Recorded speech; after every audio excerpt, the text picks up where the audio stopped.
Hey beer tubers, Ryan back with another episode of San Diego Beer Vlog. Thanks for joining me once again. It's been a long time since I've actually reviewed a beer, since I had all those the Stone Festival, and then I got sick, and then I was out of town for work. So I'm finally feeling good enough to kind of do this review.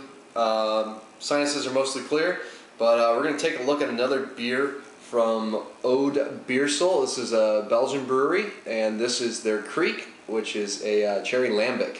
And it says malt beverage on the back of the bottle. It says malt beverage aged in oak with cherries added. And the best by date is March 10th of 2030. So usually it's a 30-year date out. So I'm guessing this was bottled in 2010. And if you watch my I don't know, maybe a dozen reviews ago, I took a look at their goose, which was pretty nice. But I've yet to do a Kriek on my channel, so I figure, well, let's pick up their Kriek, see how that is.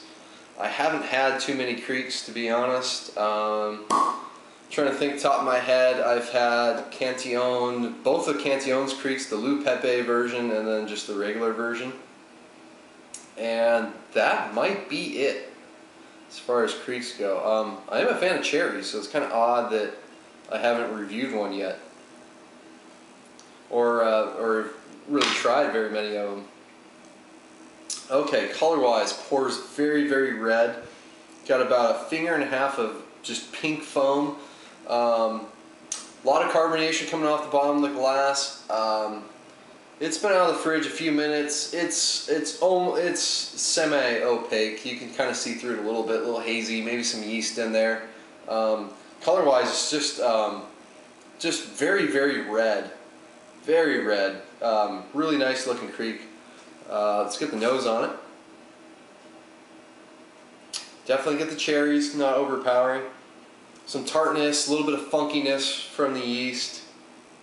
You know, it is lambic, so you can tell that it's not a fake, sweet kind of Kriek like you see with the Lindemans. But yeah, definitely some funkiness coming through on the nose, kind of like the goose, but just with some tart cherries underneath. Sort of in this case it'd be like a cherry apple cider vinegar kind of note to it, but smells pretty good. Let's taste. Cheers.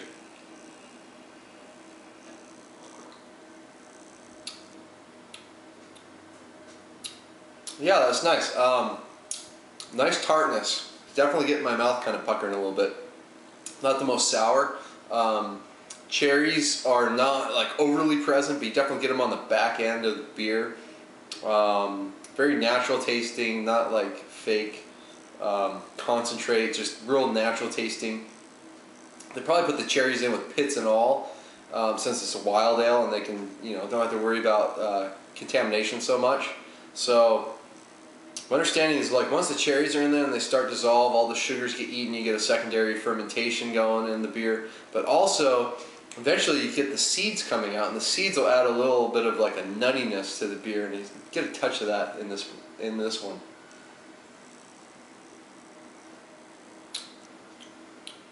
Yeah, up front's more of that kind of apple cider vinegar note, some of that barnyard kind of funkiness. Not overly funky like some Cantillons can be. But perhaps if this one aged a little longer, you might get a little more funk in it. But definitely some, like, bread and amices like characteristics going on in this one. Mainly get that up front. The back end's where you get some of that tart cherry notes, and then there's a slight kind of sweetness to it. But yeah, the cherries, I wish the cherries were a little more prominent in this one, but I mean that can sort of dominate the beer too much and make it maybe not quite as drinkable if it's just too much cherries going on. So it's kind of a careful balance with these Krieks. Forgot to mention it's very, very highly carbonated, so right up front really attacks your tongue, but it kind of helps leave the beer with a fairly clean finish. I just get some cherry notes kind of lingering on the back end, which is real nice. So it's not the cleanest, driest beer, but there's a good amount of dryness in there from the base beer before that they put the cherries into it to get some little sweetness in there. But body wise, it's not quite light, more like a medium light body. it's such a warm day today. I wanted something nice and refreshing, and this beer is definitely that. Okay, I thought I was done with my review of Oud Beersel Kriek, but I've let it warm up now, and I'm getting a lot more cherry notes on the back end, like really pleasant cherry notes. It's really starting to develop into a better beer. Originally I was going to go B on this one, thinking like it could use a little more cherry presence in it, but no, you just let it warm up a bit more. This weather, it didn't take long, and yeah, a lot of really nice cherry notes came out, so I'm going to go up, move the score up to a real solid B+. It's almost borderline A-, just doesn't quite get there to like blow me away, A-, like, you know, a Cantillon would. Or I need to try the Three Fontaine Kriek as well. I haven't seen that one in a while. Next time I do, I will pick that one up and review it. But yeah, up front, still got, you know, all those nice sort of apple cider vinegar, kind of into that horse blanket, as people like to call it. It's more like barnyard hay-like funk quality to it.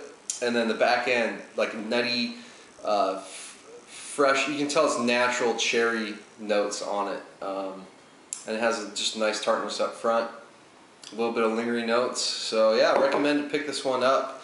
B+ for it. And that's going to wrap it up for this review. Until next time, please comment and subscribe. Cheers.